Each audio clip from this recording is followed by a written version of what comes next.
University में, विश्वविद्यालय में एक कमीशन बना है जिसका नाम है विश्वविद्यालय अनुदान आयोग। एक आयोग बना है, उसका काम ये है कि विद्यालय में जो अनुदान दिया जाता है विद्यालय को, या जो व्यवस्था होती है उसकी देखरेख करना, और इसके साथ साथ उस विद्यालय में टीचर हों, स्टूडेंट हों, मतलब विद्यालय से संबंधित जितने भी देखरेख होता है उसके अंडर में आता है, और वो उसके लिए नियम बनाता है, कानून बनाता है। अब उसने देखा कि विश्वविद्यालय में कुछ लोगों के साथ अन्याय हो रहा है, उसकी जाति के आधार पर, उसके धर्म के आधार पे, लिंग के आधार पे, मतलब भेदभाव हो रहा है। तो उसने कुछ नियम बनाया। जैसे मान लो कि जो बिमला है,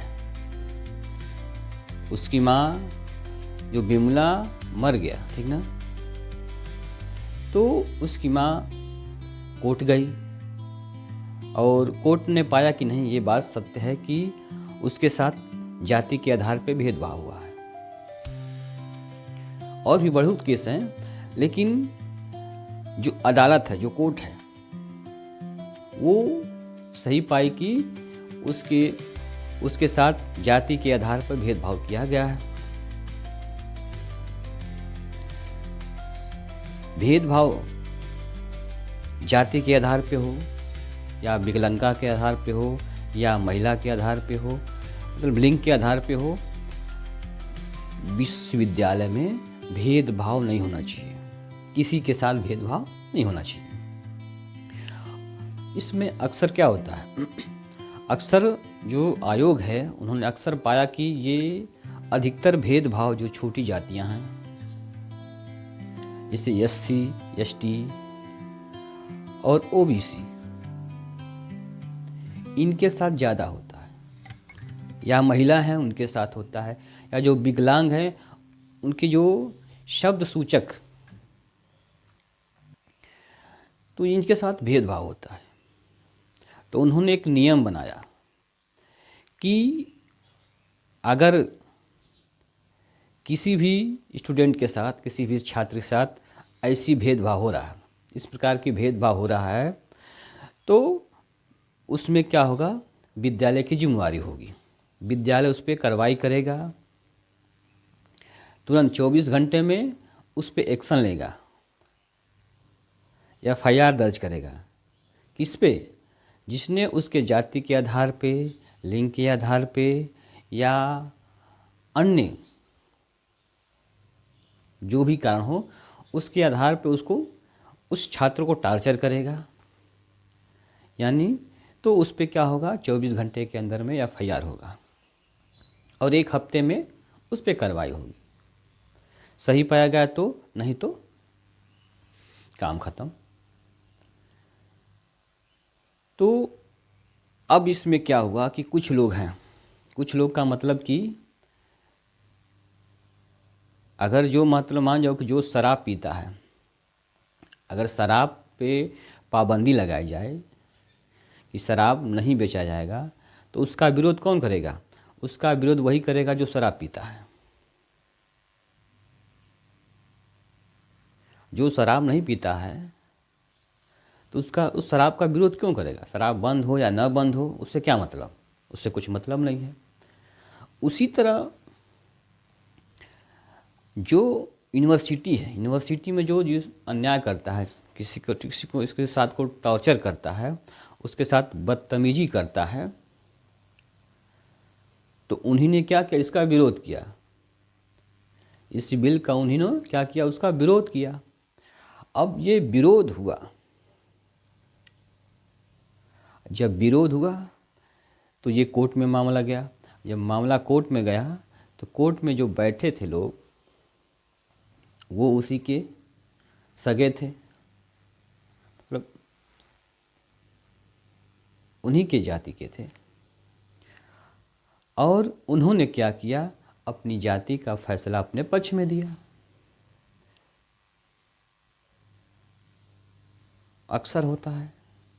अगर आप बैठे हैं किसी बड़े पद पे, तो आप अपने, अगर कोई आपका सगा जाएगा वहाँ पे, तो आप पहले क्या करेंगे? वहाँ पे अपने को देखेंगे, फिर इसके बाद दूसरे को देखेंगे।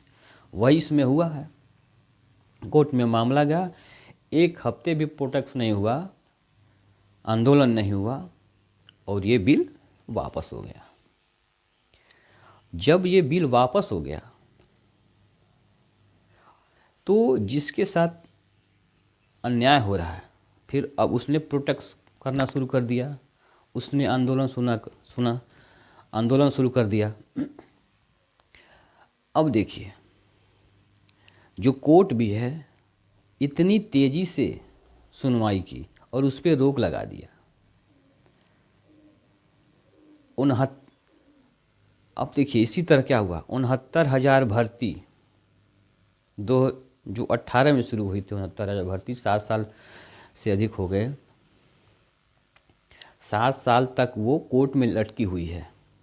69,000 भर्ती में क्या हुआ था, जब 69,000 भर्ती निकली थी उस समय, तो जो भर्ती प्रक्रिया चल रही थी तो चल रही थी।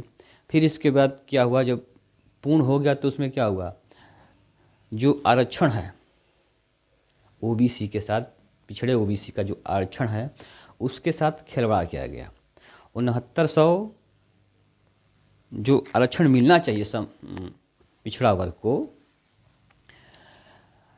SC ST को, तो वो नहीं मिला। वो किसको मिल गया? वो जनरल कैटेगरी के लोगों को चला गया। उसमें क्या हुआ कि अगर मान जाओ कि पिछड़ा वर्ग के स्टूडेंट का जनरल कैटेगरी की मेरिट से हाई नंबर पाया है, तो वो जनरल में क्या होता था, शिफ्ट हो जाता था। लेकिन उसमें क्या हुआ है, वो उसी में पिछड़े वर्ग में ही रह गया। इस तरह क्या हुआ कि जो आरक्षण में 69,000 भर्ती में जो आरक्षण मिलना चाहिए वो नहीं मिला। अब क्या हुआ कि उसके बाद स्टूडेंट कोर्ट गया। कोर्ट में, हाई कोर्ट में पहले गया, तो हाई कोर्ट क्या किया, हाई कोर्ट ने देखा और जांच किया, तो वो पाया कि नहीं, वास्तव में क्या हुआ है कि जो आरक्षण मिलना चाहिए उस आरक्षण के साथ खिलवाड़ हुआ है, उनका आरक्षण नहीं मिला है। और उसने कहा, सरकार से कहा कि इस जो भर्ती है, भर्ती का फिर से मेरिट बनाया जाए, दोबारा से मेरिट बनाया जाए, और जिनको जितना आरक्षण है उतना आरक्षण उनको दिया जाए।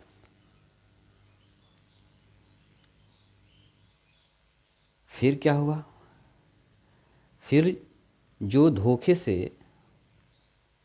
नौकरी पाए थे, उसमें किसी का आरक्षण हड़प के उसमें नौकरी पाए थे, वो लोग क्या गए, फिर कोर्ट गए, फिर वो सुप्रीम कोर्ट गए। अब सुप्रीम कोर्ट देखिए, यूजीसी पे सुप्रीम कोर्ट ने क्या किया, बहुत जल्दी निर्णय दे दिया, फास्ट जिसको कहते हैं। 1 हफ्ते भी प्रोटेक्ट नहीं हुआ, और वो सुप्रीम कोर्ट में गया और सुप्रीम कोर्ट ने तुरंत स्टे लगा दिया। अब इसमें क्या हुआ, 69 शिक्षक भर्ती है, 7 वर्ष से लटका हुआ है। कहाँ 1 हफ्ते में निर्णय आया और कहाँ वो 7 वर्ष से लटका हुआ है। इतना बड़ा गैप क्यों है? इतना बड़ा गैप इसलिए है कि जिसको 69,000 शिक्षक भर्ती में उसके कैटेगरी का वहाँ पे कोई बैठा नहीं है। जहाँ से ये आदेश आएगा वहाँ पे कोई बैठा नहीं है, इसलिए वो भर्ती क्या हो गई, 7 साल से लटकी हुई है। और यूजीसी में क्या हुआ था, विश्वविद्यालय अनुदान आयोग का जो मामला था, उसका व्यक्ति वहाँ पे बैठा था, इसलिए उसका निर्णय तुरंत आ गया और तुरंत स्टे लग गया उस पर। ये होता है।